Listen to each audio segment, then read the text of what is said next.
Hi, it's HardReset, and today I'll show you how to fix overheating issues on Motorola Edge 7D.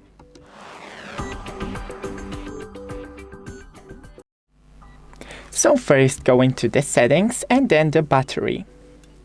And here we have the adaptive battery and enable it. It will limit battery for apps that you don't use. And when we're in a topic of apps that you don't use, remember to always clear the background apps.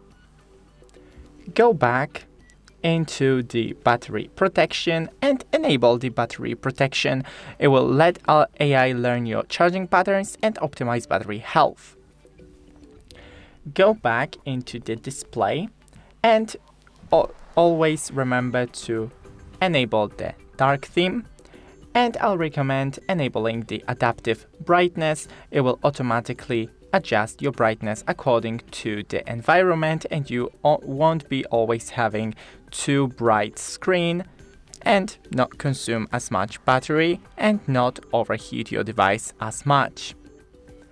Then scroll down into the screen timeout and shorten this time. Now, when you charge your phone, remember to always leave it and don't use it while it is charging. And take off the case of your phone. Thanks for watching. Don't forget to leave a like and see you in the next one.